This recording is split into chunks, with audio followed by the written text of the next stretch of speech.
Madam, కేంద్ర మంత్రివర్గంలో తెలుగుదేశానికి సంబంధించిన ఇద్దరు ఎంపీలు ఎవరైతే ఉన్నారో పెమ్మసాని చంద్రశేఖర్, రామ్మోహన్ నాయుడు ఇద్దరికి కూడా వాళ్ళు కేంద్ర మంత్రులయ్యారు. నిన్న ప్రమాణ స్వీకారం చేశారు మోడీ గారితో పాటు.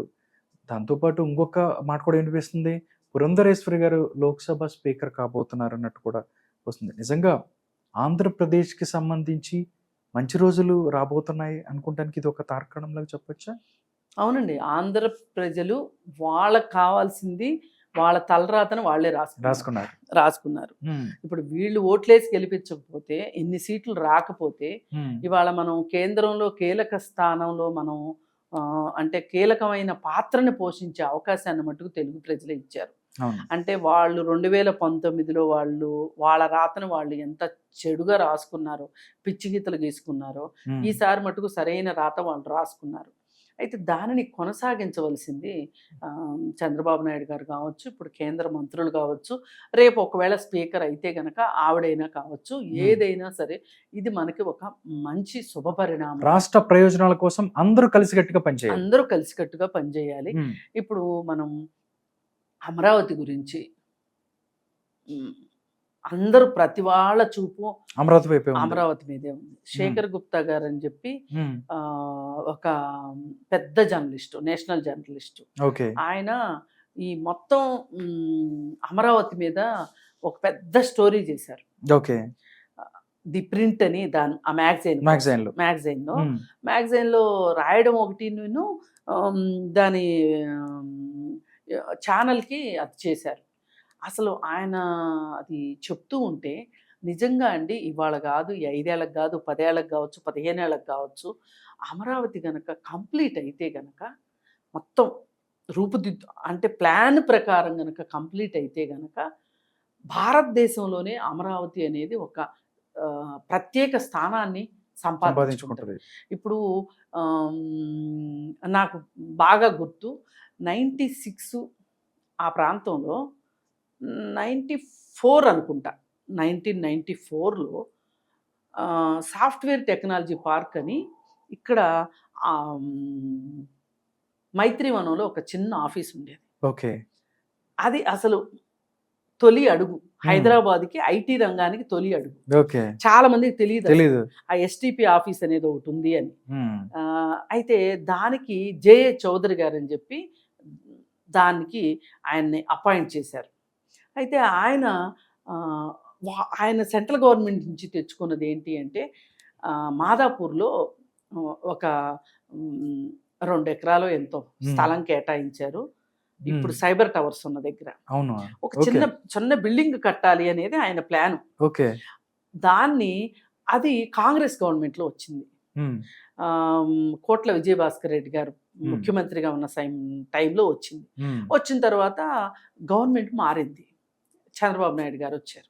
వచ్చిన తర్వాత ఆ ఎస్టీపీని అంత చిన్న బిల్డింగే ఎందుకు, అసలు ఐటీ అనేది ఇవాళ అప్కమింగ్ విషయం, ఇది అంటే ఇది చాలా అవసరమైన విషయము అని చెప్పి ఎల్ఎన్టీ వాళ్ళకి కాంట్రాక్ట్ ఇచ్చి ఇప్పుడున్న సైబర్ టవర్స్ని కట్టారు. సైబర్ టవర్స్ బిల్డింగ్ వచ్చిన తర్వాత ఇంకా అక్కడి నుంచి మొత్తం ఇవాళ ఏదైతే గచ్చిబౌలి దగ్గర ఔటర్ రింగ్ రోడ్డు వరకు వెళ్ళిన డెవలప్మెంట్ మొత్తం విజన్ 2020లో భాగంగా జరిగింది. అదంతా అంటే ఒక 20 ఏళ్ళు పట్టింది. 20 ఏంటంటే ఇంకెక్కువే. ఇప్పుడు 94 అంటే 94లో ఫస్ట్ ఎస్టీపీ మనకి హైదరాబాద్కి వస్తే ఎన్నేళ్ళు పడినట్టు 30 ఏళ్ళు పట్టింది. అంటే ప్రతి వాళ్ళు అమరావతి మొదలెట్టిన రోజున ఏమన్నారు, ఏమైంది 5 ఏళ్లలో, ఏమైంది మొత్తం గ్రాఫిక్స్ అన్నారు, ఇదన్నారు, బాహుబలి గ్రాఫిక్స్ అన్నారు, ఇదన్నారు, అసలు ఏమీ కట్టలేదన్నారు. మరి ఆ బిల్డింగుల నుంచి దూకండ్రా గ్రాఫిక్సే కదా అంటే ఎవరో సాహసం చేయలేకపోయారు. మళ్ళీ పైగా అది శ్మశానం అన్నారు.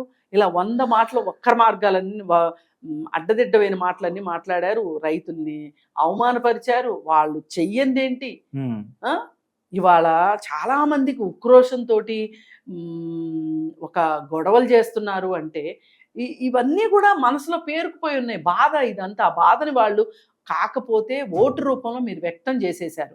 చాలు ఇంకా గొడవలు చేయొద్దు, అదే మనం ఇందాక అనుకున్నది, కొట్టుకోవద్దు అన్నది.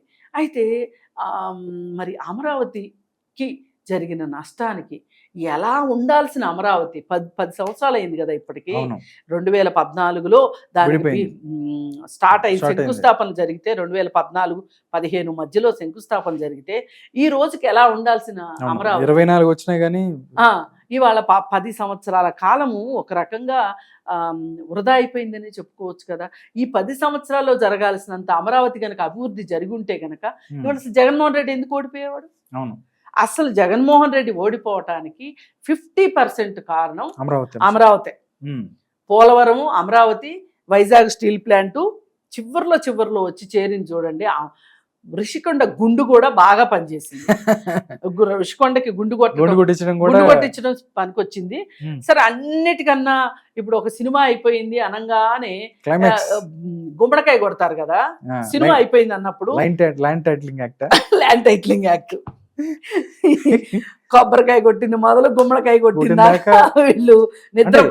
ప్రతిదీ ఆయన ఏదైతే ఉందో ఆయన చేసిన తప్పుల్ని అస్త్రాలుగా చేసుకుని టీడీపీ ముందుకెళ్ళింది అనుకోవచ్చు కదా.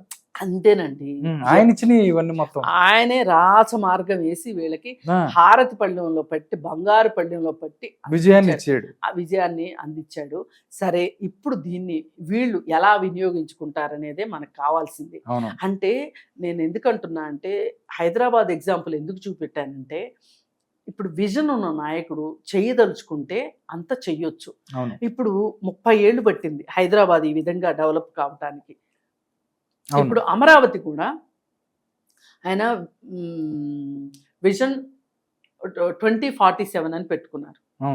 100 సంవత్సరాలు అవుతుంది మనకు భారతదేశానికి స్వాతంత్రం వచ్చి.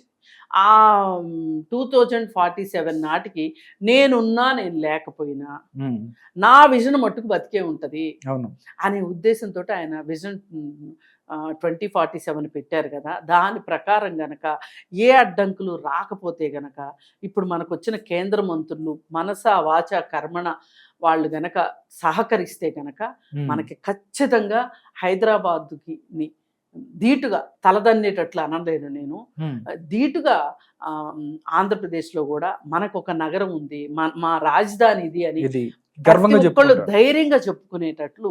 అంటే ఈ దేశంలో ఉండేవ్వండి, వేరే దేశంలో ఉండేవ్వండి, ఎక్కడున్నా సరే, ఆఖరికి స్వర్గంలో ఉన్నా నరకంలో ఉన్నా మా రాష్ట్రంలో మాకు ఒక అమరావతి ఉంది అని చెప్పుకునేలాగా అమరావతి నగరం రూపుదిద్దుకోవటానికి ఈ ఇద్దరు కేంద్ర మంత్రులు ఖచ్చితంగా పనిచేస్తారని నేను అనుకుంటున్నా. ఎందుకంటే రామ్మోహన్ నాయుడిని కూడా అసలు ఒక రకంగా ఎర్రం నాయుడు ఉంటే కూడా ఇంత గొప్పగా పనిచేసేవాడా అన్నట్లుగా ఉంటాడు రామ్మోహన్ నాయుడు.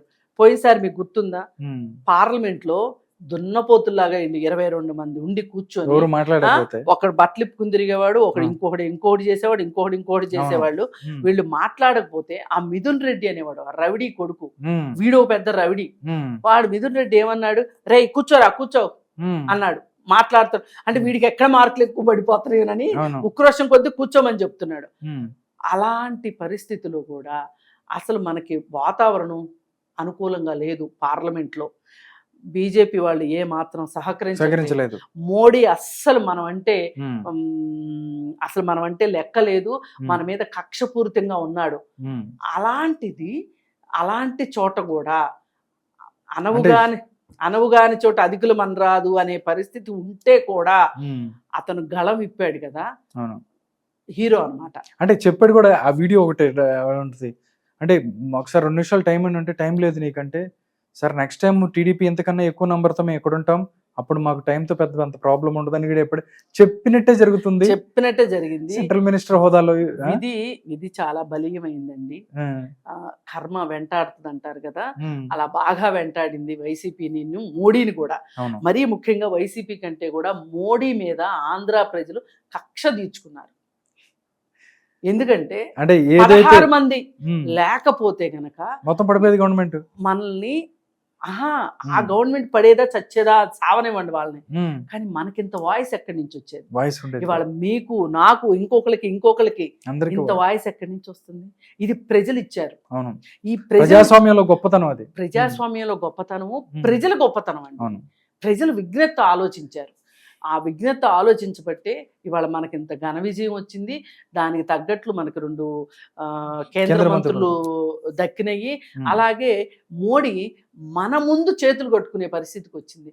మొన్నటిదాకా మన నెత్తి మీద చెయ్యి పెట్టిన మోడీ మన ముందు ఇవాళ చేతులు కట్టుకుని నిలబడి ఒక రకంగా 4 కాళ్ళ కుర్చీలో కూర్చున్నానని మోడీ అని భ్రమపడుతున్నాడు కానీ ఒక కాలు ఎప్పుడు మన ఆంధ్ర చేతుల్లో ఉంది అనేది మర్చిపోకుండా చేశారు ఆంధ్ర ప్రజలు. అందుకని ఆంధ్ర ప్రజలకి న్యాయం జరగాలి అంటే మన ఏదైతే అమరావతి, ఏదైతే పోలవరం, ఏదైతే వైజాగ్ స్టీల్ ప్లాంట్ గురించి కూడా పోరాటాలు చేయాలి. అంత ఈజీగా వదిలిపెట్టరు